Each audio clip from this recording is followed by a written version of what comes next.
My name's Richard. I was 50 when everything really started to unravel. Though, honestly, it had been brewing long before that. And if you're sitting there wondering how a guy like me could just up and walk out on his family without a word, let me tell you, it wasn't some single dramatic event. No, it was more of a slow simmer. You ever hear that old saying about how if you toss a frog into boiling water, it'll leap right out, but if you warm the water gradually, it won't even notice it's being cooked alive? That was me. I was the frog. I've been sitting in that pot for years, decades. Actually, the worst part? I didn't even feel the heat until someone placed a glittery crown on my head that read King of Letdowns. Right there in front of everyone I cared about, or thought I did, but I'm getting ahead of myself. Let's rewind a bit. I've been married to Sophia for 27 years. We met back in college. She was the bold, outspoken one who could command a room without trying. I was more the quiet, tech-savvy guy who knew how to fix a crash hard drive and grill a mean steak. A few years after we graduated, we had our daughter, Grace. I won't sugarcoat it. She became the center of my universe. Yeah, I know she's not a son, but to me, that didn't matter. I showed up. Recitals, fevers, late-night study meltdowns, college move-ins. I was there, not perfect, not even close, but present.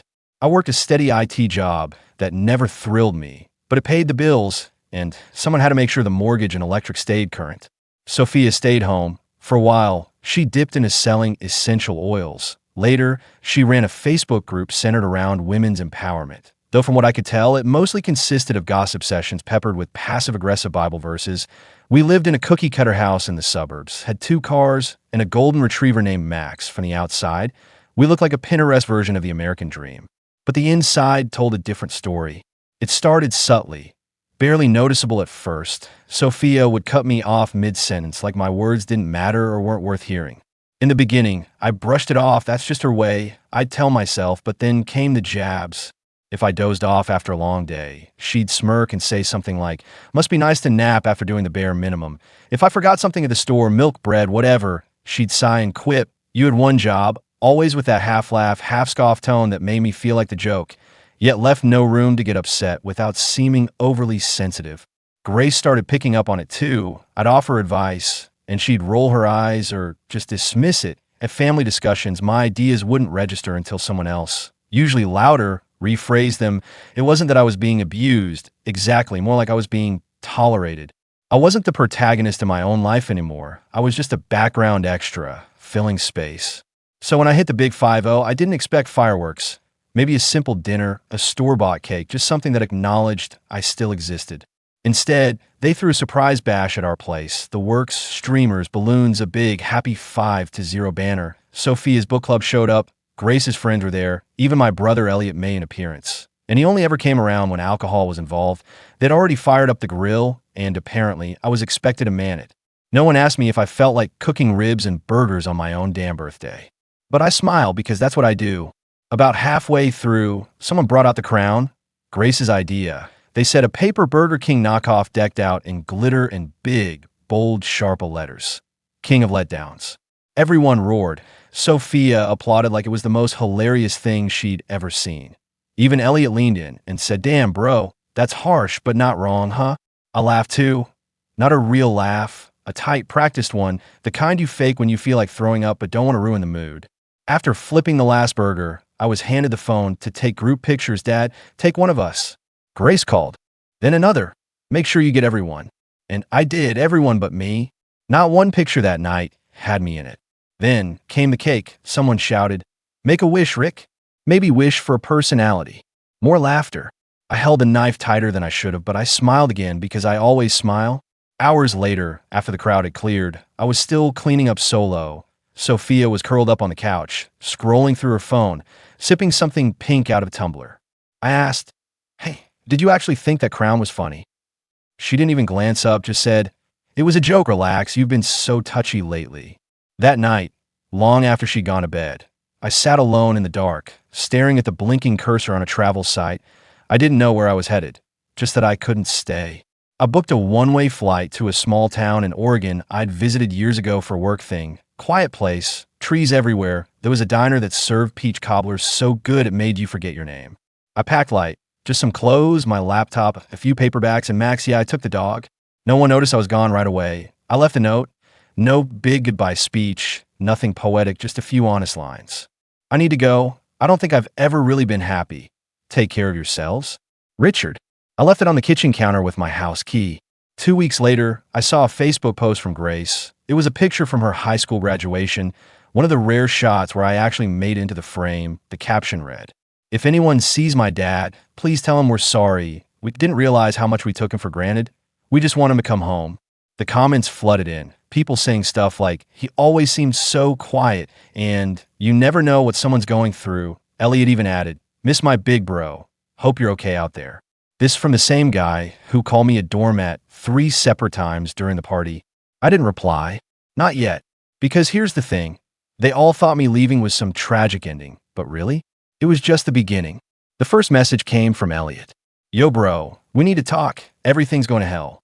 Then, call me. A little while later, Sophia chimed in. "What are you even doing? This stopped being funny a long time ago. Come home. We need to talk this out." And then came the public broadcast. Classic Sophia. Vague, dramatic, and just ambiguous enough to cast herself as the wrong party. When someone you love chooses to walk out instead of communicating like an adult, it says more about them than it does about you. Right on cue. Her church friends and MLM circle swarmed in the comments with comforting platitudes and praying hands emojis. But what caught my attention weren't those expected replies. It was what showed up underneath them. Quiet comments from people I hadn't thought about in years. A former coworker of mine dropped in. "Always thought Rich deserved better. Hope he's finally doing what's right for him." Another person wrote, "I was there at that birthday party. That wasn't okay. None of it was." Sophia deleted the post within hours. Probably didn't like that the narrative wasn't tilting entirely in her favor. And that, strangely enough, was the beginning of the real unraveling. Elliot, who'd leaned on me financially more times than I can count, credit card debt, surprise car repairs, that time he accidentally lost his wallet in Vegas, suddenly found himself staring at a denied loan application. No co-signer, no fallback, just "Sorry, sir." Turns out, being the dependable older brother came with a cost, and I'd stopped paying it. Meanwhile, Grace's car payments, which were still being drafted from our joint account out of habit, stopped clearing. The next installment bounced. I wasn't being spiteful. I just stopped holding up weight no one else even noticed I was carrying. Then came the tipping point. 2 weeks after the birthday debacle, I got a certified letter forwarded to the little studio apartment I'd rented in Ashbrook from Sophia's attorney. She was filing for separation. Not just that, she was going for the works. Emotional abandonment, alimony, and a claim that since she'd been a stay-at-home mother, she was entitled to the bulk of our assets. I actually laughed like real chest-deep laughter, because what she didn't know, what she never bothered to think about, was that I've been keeping records for years, not out of bitterness, just routine. I'm an IT guy, I document things, it's what I do. Every tax return, every tuition invoice, every roof I patched on her mother's house, every hour spent rewiring the laundry room she never thanked me for. So I hired a lawyer, Maxwell, quiet guy, sharp as a razor, but allergic to drama. The kind of guy who lives for paper trails and facts over feelings. When we met, I handed him a thick folder of records and a USB drive. He gave a low whistle. "This is comprehensive." I shrugged. "Comes with the territory, I back things up." Maxwell smiled, nodded, and we got to work. We weren't out to destroy Sophia. That wasn't the goal. We just wanted to present the truth, that I had been the one keeping the wheels turning, emotionally and financially, while quietly being dismissed like a background character in a sitcom nobody bothered watching anymore. But even as we built the case, part of me, some small, naive part, still hoped for something else, a letter, a real apology, some indication that she finally saw it. Not just that I was gone, but why I had to go. Instead, I got a voicemail from Grace. I didn't answer when she called. Let go straight to voicemail. Her voice was trembling. "Dad, things are getting really bad here. Mom's losing it. She's trying to sell the house, but apparently she can't without your signature. Elliot's living with us now, and they won't stop fighting. I don't even feel safe here. Please, please call me." And then she whispered, like she didn't want anyone nearby to hear, "I think I'm starting to get why you left." I stared at my phone for a long time after that. Max, who'd been napping by the door, looked up at me. His ears perked, as if waiting for a command.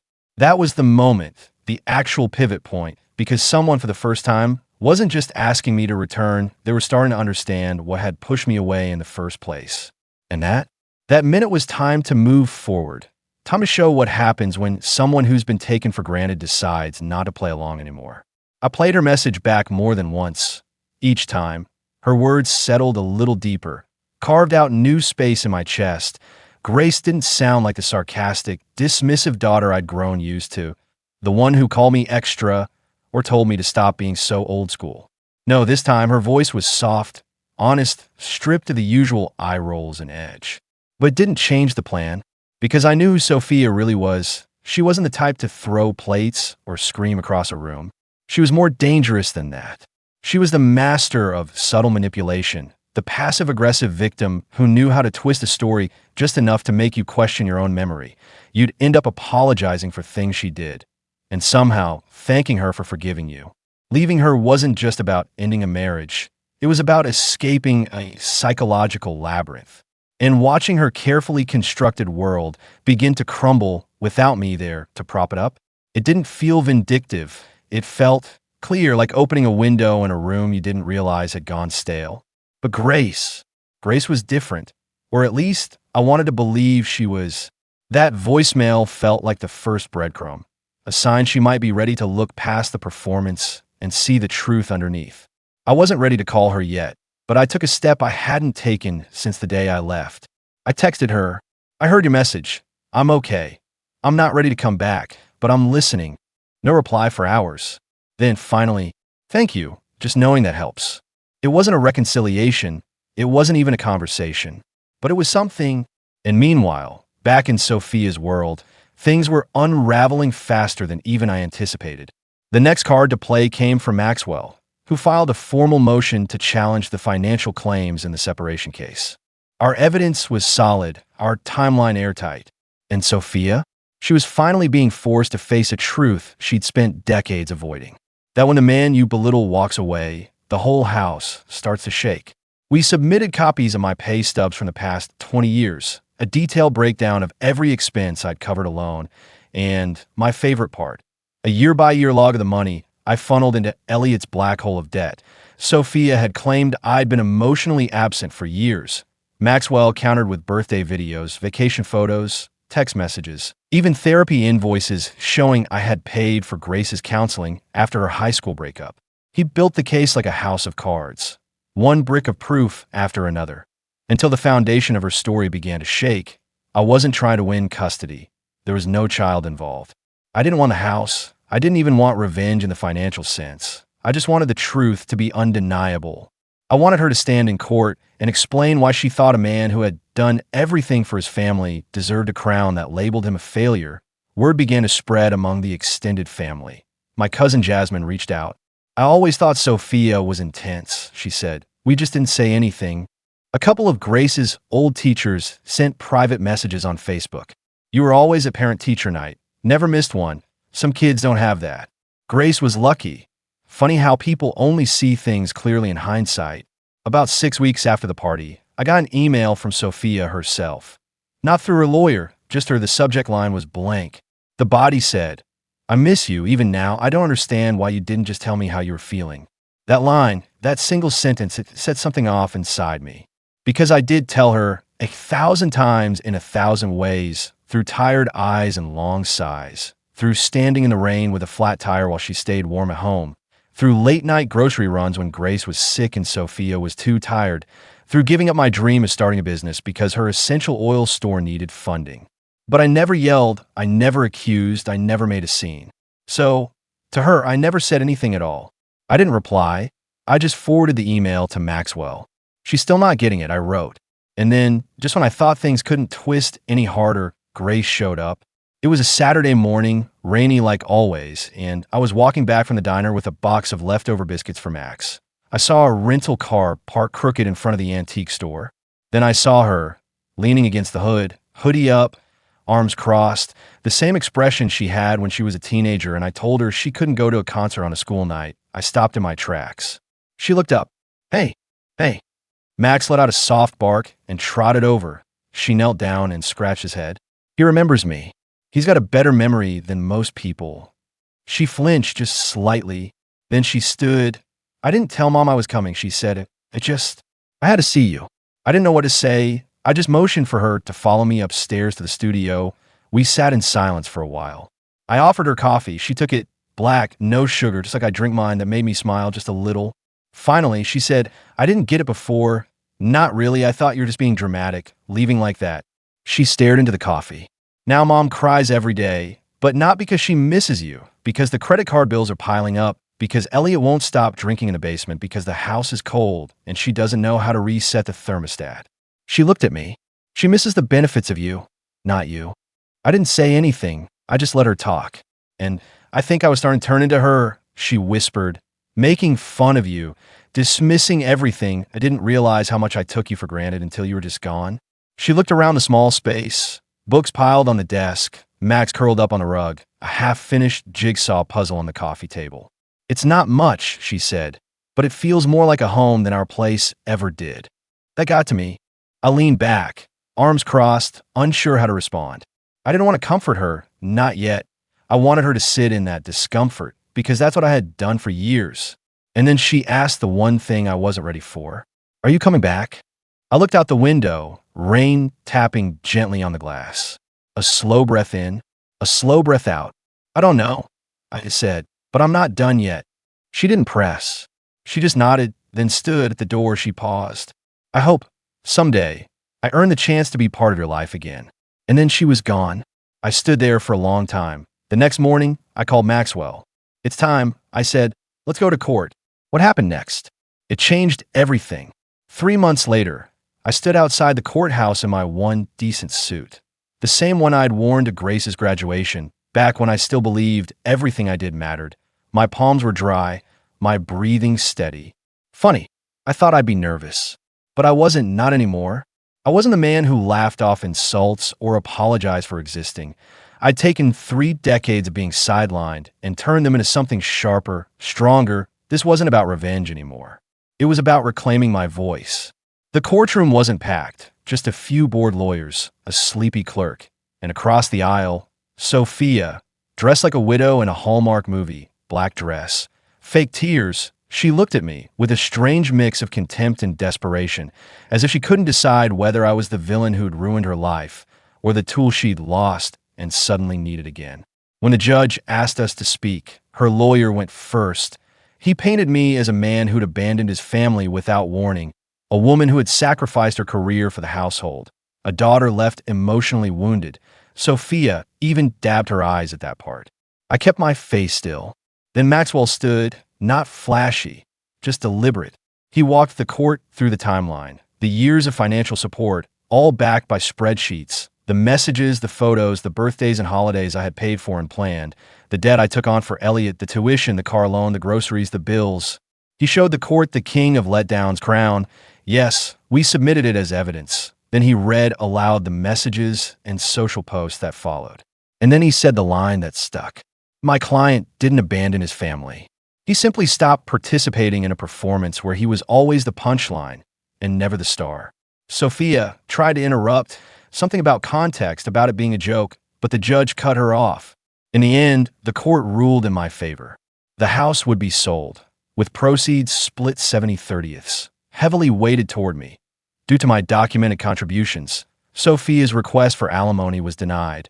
The judge cited her unwillingness to seek employment despite being healthy and able-bodied. Her claims of emotional abandonment were deemed unsupported, based only on subjective testimony. Elliot was ordered to repay the $18,000 I had covered for his debts. I knew I'd never see the money, but that wasn't the point. The point was the record, the acknowledgement. Finally, someone had said, on paper, that what I gave mattered. After the hearing, Sophia caught me in the hallway. This isn't fair, she hissed, voice shaking. You made me look like a monster. I met her eyes for the first time in years. You didn't need my help with that. She flinched like I'd slapped her, then turned and walked away. A week later, I signed the final documents and officially removed my name from the house.